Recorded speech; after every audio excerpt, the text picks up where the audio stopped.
Evening to you. At this hour on the business desk, the Development Bank of Southern Africa has stressed the importance of building a transformed built environment through collaboration, procurement and skills development. This is high on the DBSA's agenda at an indaba underway in Johannesburg, where key stakeholders are gathering for 2 days to deliberate over creating a conducive economic climate. DBSA Group Executive for Infrastructure Delivery, Chuene Ramphele, speaks to us about this event. Thank you so much for your time. Let's first talk about the collaborations that are sought. They do speak to the role of the private sector in supporting government in its efforts to boost an infrastructure build. What are you looking for in terms of stakeholders that will be participating in a positive manner? Thank you so much, Dimisang, and then for just inviting us. We're really excited, with this indaba. I think this was the first inaugural indaba, and when the Black Business Council for Built Environment mooted the idea, we actually supported them so earnestly because we understood that it's very much aligned to our objective, and particularly the objective of the DBSA in terms of how we want to advance economic development in this country. Hence, the theme of the day being the building a transformed built environment through collaboration, procurement, and skills development was quite a very relevant topic of the day. Mm-hmm. And then from our side, I think the most important thing was, beginning to drive the industry to the point of understanding the meaning of collaboration, and also beginning to then, look at collaboration from a purpose point of view. That when we collaborate, we can all do more. When we collaborate, it's easier to fund infrastructure from, different sources. When we collaborate, especially with private sector, is very critical, considering that, no resources are finite. And as a result, I think, again, it was more a question of making sure that these organizations involved in a built environment industry needs to understand as to what is our common focus, and the common focus being skills development and empowerment of the young people, and also making sure that at least we really all of us are get up to promote economic development and infrastructure and investment.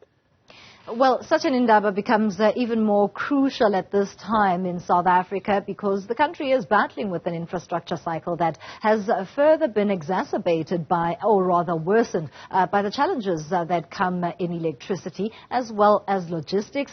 How are you tackling that, and how much of a concern has it become?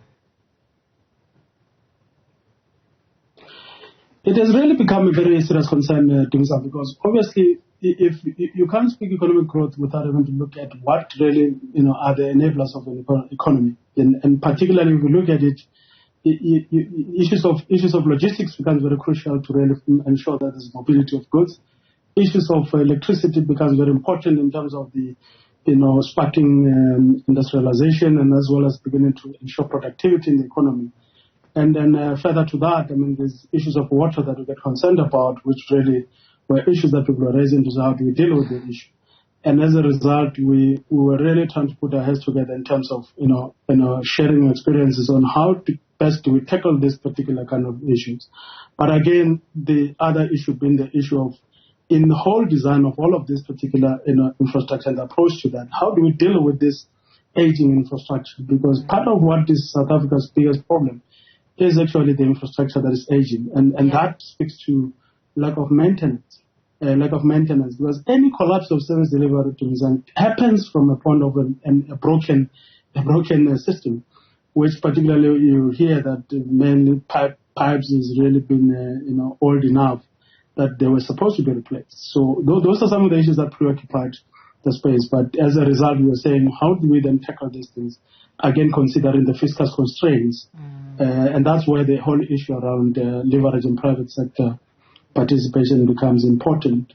But when you say somebody must come and participate, you must create a conducive environment. Yeah, and that conducive environment also is going to speak of the type of investment that you would be getting from private and government participation when it comes to a big infrastructure build in this country. But the sectors that would be looked at as high priority for beneficiation here, what would they be? We know that construction, of course, plays a big role within an infrastructure build, and it's been suffering in this country for a number of years now.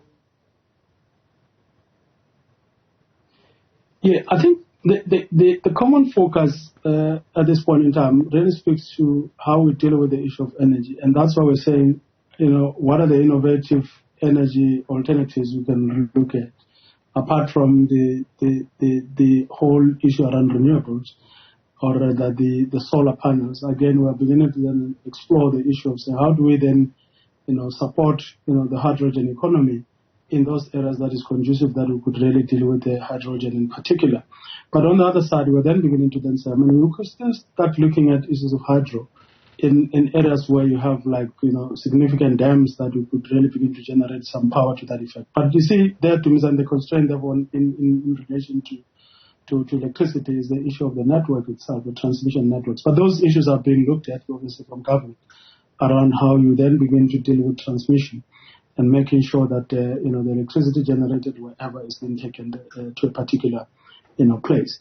But then the second issue is this issue of roads in particular. And I think that's why we had Sandal as a partner there to then say, how do we deal with this roads issue? Because it's becoming really a serious nightmare to South Africans in terms of the potholes that we see, but also the roads becoming so inundated with trucks and all this thing because of the lack of rail development. As a result, again, as a DBSA, we're really pushing much more forward to look at how we support the rail, especially Transnet and other considerations that we're looking at to ensure that at least that particular area is also developed to then ensure that the movement of goods are particularly taken care of. So that is basically dealing with the issue of logistics to unlock the economy itself.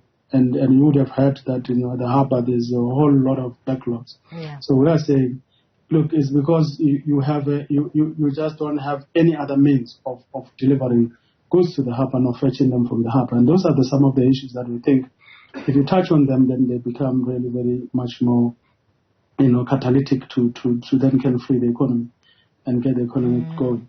So it's those issues, and again the issue of water became a very serious issue to say. Water is very critical for development, and you'll note that if there's just no water, you can't even do new development, because where do you get water from, and how do you then begin to then service those people with water? So that's becoming a very critical focus, that together with the Department of Water and Sanitation, looking at saying how do we then ensure that we get to firstly save water. The other issue is that if you look at most of the cities, the non-revenue water is 40%, 50%, and if you're losing 50% of that, then means it's not a sustainable operation as such. I mean, you will be pumping 50,000 megaliters, but then you are actually 40% of that gets into the ground running at a loss. And I'm not even talking. We're running at a loss. Exactly. I'm not even talking about people not paying for water itself, but just that loss. Then where do you get the money basically and the revenue to then purchase more water for the supply?